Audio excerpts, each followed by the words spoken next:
अस्सलाम वालेकुम dear students. आज हमारा प्रैक्टिकल जो है वो है study the effect of length of simple pendulum on its time period and hence find the value of g by calculations. तो इस प्रैक्टिकल में जो अपरेटस जो हम यूज़ करते हैं उसमें सबसे पहले मैं बता दूँ, ये हमारे पास मीटर रॉड है। आपको पता है कि 1 मीटर 100 सेंटीमीटर के इक्वल होता है और 1 सेंटीमीटर 10 मिलीमीटर होते हैं और इसका लीस्ट काउंट जो है वो 1 मिलीमीटर होता है। उसके बाद इसमें हम यूज़ करेंगे वर्नियर कैलिपर्स। ठीक है, वर्नियर कैलिपर का भी इस्तेमाल है इसमें, कहाँ पे होता है वो बताता हूँ मैं आपको। दूसरी बात कि इसमें हम ये बाब यूज़ करते हैं और स्टॉप वॉच जो है यहाँ पे इस्तेमाल की जाती है। तो बेसिकली सिंपल पेंडुलम बेटे consist of a small but heavy metallic बाब। एक छोटा है लेकिन हैवी है और ऐसे कंडीशन में ये परपेंडिकुलरली या नॉर्मल जो है ये हैंग करता है और इसकी ये जो हमारे पास ये बाब है ये पोजीशन मीन पोजीशन पे होता है ओ पे। जब इसको हम ओ से पर ला कर छोड़ते हैं तो ये ओ के टू एंड फ्रो इस तरह वाइब्रेट करना शुरू करता है। हम इसकी ऑसिलेशन को इस्तेमाल करते हुए, इसकी लेंथ को इस्तेमाल करते हुए हम वैल्यू ऑफ जी जो है वो कैलकुलेट करेंगे।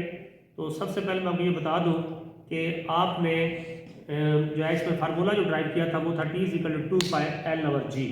सिंपल पेंडुलम का जो टाइम पीरियड है वो डिपेंड करता है लेंथ पे और टाइम पे।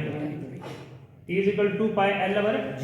तो टाइम पीरियड जो इसका निकाल जो डिपेंड करता है वो लेंथ पे डिपेंड करता है और G पे डिपेंड करता है, इसके मास पे ये डिपेंड नहीं करता। तो एक बात नोट कीजिए कि मीटर रॉड को हम यूज़ करेंगे इसकी लेंथ फाइंड करने के लिए। इसकी लेंथ जो टोटल बनेगी पेंडुलम की उसमें आपके पास ये जो स्ट्रिंग है ये भी शामिल होगी, हुक भी शामिल होगी और वमा उसका जो रेडियस है वो भी शामिल है किया जाएगा। तो सबसे पहले आपने क्या करना है कि इस धागे को मुख्तलिफ निशान लगा लें। तो यहाँ पे हमने जो इसकी लेंथ फाइंड की है, हमने हुक से लेकर ऊपर तक जिसकी लेंथ फाइंड की है वो हमारे पास ये अब देखिए 87.5। जी कितनी आप खड़े बताएं बेटे? 87.5। तो आप इसकी सबसे पहले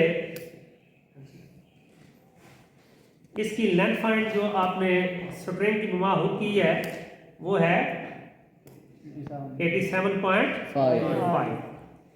ये आपके पास L1 है 87.5। उसके बाद बेटे आप क्या करेंगे, वर्नियर कैलिपर्स को यूज करके आप इस बाब का डायमीटर निकालेंगे, उसके बाद रेडियस निकालेंगे, वो रेडियस इस लेंथ में ऐड करेंगे तो वो लेंथ ऑफ द पेंडुलम होगी। तो आपको मैंने पहले ये बताया है कि इस बाब को इन दो जहाज के दरमियान में रखें। तो इसकी जो रीडिंग मेन स्केल पे आ रही है वो आ रही है 2.05 और उसके बाद कोइंसाइडिंग पीरियड है हमारे पास 5। तो मैं क्या करूंगा 2.05 को जो कोइंसाइडिंग पीरियड्स है उसको लीस्ट काउंट से मल्टीप्लाई करें, वो 0.05 बनेगा और 2.05 में जब इसको ऐड करेंगे तो ये वैल्यू हमारे पास बन जाएगी 2.1 सेंटीमीटर।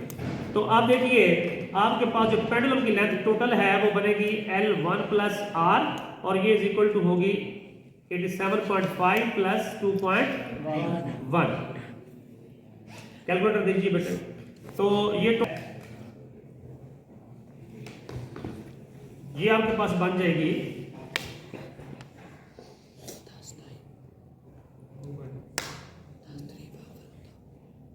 89.6। तो ये पेंडुलम की लेंथ टोटल बन गई हमारे पास 89.6। उसके बाद बेटे आपने क्या करना है कि इसकी ऑसिलेशन जो है वो निकालेंगे। 20 ऑसिलेशंस का मैं टाइम निकालूंगा और फिर उसको टाइम पीरियड निकालने के लिए जो टाइम होगा उसको 20 में डिवाइड कर देंगे। Time required to complete 1 vibration is called time period. तो टाइम पीरियड भी हम इसमें निकालेंगे।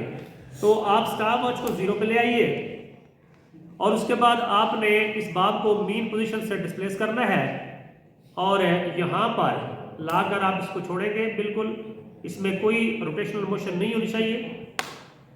तो जब ये मीन से दोबारा एक्सट्रीम पे आए तो 1 काउंट करें, 2 3 4 5 6 7 8 9 10 11 12 13 14, 15, 16, 17, 18, 19 और यहाँ पे 20। ये देखें हमारे पास जो टाइम इसका बना 36.18 सेकंड बना है, 36.18। ये मैंने यहाँ पे 36 पॉइंट समथिंग इसका टाइम T1 नोट कर लिया।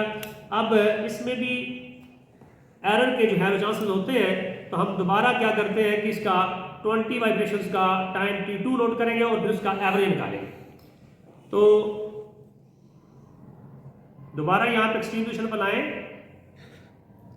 1 2 3 4 5 6 7 8 9 10 11 12 13 14 15 16 17 18 19 और ये 20। तो ये हमारे पास बना 36.05। अब दोनों टाइम्स को बेटे आप एवरेज निकालेंगे तो ये 36.22 हमारे पास इसका एवरेज आ जाएगा। तो आइए अब मैं फार्मूला अप्लाई करता हूँ और उसकी मदद से आपको बताता हूँ किस तरीके से आप इसका टाइम पीरियड निकाल सकते हैं और वैल्यू ऑफ जी फाइंड कर सकते हैं। इसमें आपने यूज करना है vernier callipers, metallic bar with hook, stop watch, thread, middle rod और आयरन स्टैंड आप यूज करेंगे। सबसे पहले आपको ये बताओ कि simple pendulum consist of a small but heavy metallic bar. तो रेस्ट कंडीशन में क्या होता है, ये हैंग करता है vertically, it's bar lies in position O। अब इसको अगर डिस्प्लेस करते हैं O से A पर तो इस तरह वाइब्रेट करना शुरू कर देता है। तो आपने इसका जो टाइम पीरियड निकाला था वो है T = 2 pi L/G whole under root. बेटे हमने वैल्यू जी निकाली taking square of both side, तो आप इसमें से 2 pi L/G under root both side का जब स्क्वायर लेंगे तो T square = 4 pi square multiply L/G। G को यहाँ पे ले आए आप, उसमें ये बनेगा हमारे पास 4 पाई स्क्वायर L/D का स्क्वायर। तो ये वैल्यू है जो हम पहले यहाँ पे टाइम पीरियड निकाल चुके हैं और लेंथ ऑफ पेंडुलम फाइंड कर चुके हैं। यहाँ पे ये हम पुट करेंगे तो इस तरह वैल्यू ऑफ जी आप फाइंड कर सकते हैं। L1 मैंने आपको बोला था कि इसकी पोजीशन बनी थी 87.5 और ये वैल्यू हमारे पास थी। जब हमने इन दोनों को ऐड किया तो ये 87.5 प्लस 2.1 और ये हमारे पास बनी 89.6। T1 टाइम आपने नोट किया वो था हमारे पास 36.4 और ये था 36.05। जब एवरेज निकाला तो ये हमारे पास बना 36.22 और इसको आपने बटे 20 में जब डिवाइड किया तो ये वैल्यू आपके पास बनी 1.8 सेकंड। अब इसका स्क्वायर जब आप लेंगे तो यहाँ पे 1.8 का स्क्वायर भी आ जाएगा। तो वैल्यू ऑफ जी जब फाइंड करेंगे बेटे तो यहाँ पे जब आप जी की वैल्यू फाइंड करना चाहते हैं तो 4 मल्टीप्लाई 3.14 का स्क्वायर मल्टीप्लाई लेंथ आप बेटे फाइंड कर चुके, इसमें 89.6 और टी का स्क्वायर आपके पास वैल्यू जो है ये बनेगी 1.8 का स्क्वायर। तो इसको जब हम सिंपलीफाई करेंगे तो ये हमारे पास बनेगी आपके पास वैल्यू 3568 ओवर 1.8 मल्टीप्लाई 1.8 तो ये 1090 सेंटीमीटर पर स्क्वायर सेकंड बनेगी। जब इसको मीटरों में कन्वर्ट करेंगे तो ये हमारे पास जो वैल्यू है 100 पर डिवाइड कीजिए तो ये मीटर पर स्क्वायर सेकंड तो ये 10 पॉइंट समथिंग आएगा। तो आपको पता है कि जो वैल्यू ऑफ जी है यानी ग्रेविटेशनल एक्सेलरेशन की वैल्यू जो है वो होती है अप्रॉक्सीमेटली 10 मीटर पर स्क्वायर सेकंड। इस तरह आप लेंथ को बेटे वेरी करके जिस तरह आप देख सकते हैं यहाँ पे पहले लेंथ हमारे पास 7.5 थी, आप इसको 60 पे लेके आए 50 पे लेके आए तो लेंथ को चेंज करने से ऑटोमेटिकली टाइम जो है वो ऑसिलेशन उसमें निकालें तो लेंथ को चेंज करते जाएंगे ऑटोमेटिकली जी की वैल्यू कांस्टेंट आती जाएगी। तो जी डिपेंड करता है लेंथ पे और ग्रेविटेशनल एक्सेलरेशन पे, it does not depend on the mass of the bar. So we can calculate the values 1 2 3 इसकी 5 वैल्यू निकालें, इसका एवरेज निकालें तो ये आपके पास 10 पॉइंट समथिंग आएगा, तो जब आप इसकी मीन वैल्यू निकालेंगे तो अप्रॉक्सीमेशन के साथ इसकी वैल्यू जो है वो 10 मीटर पर स्क्वायर सेकंड निकलती है। सिंपल पेंडुलम का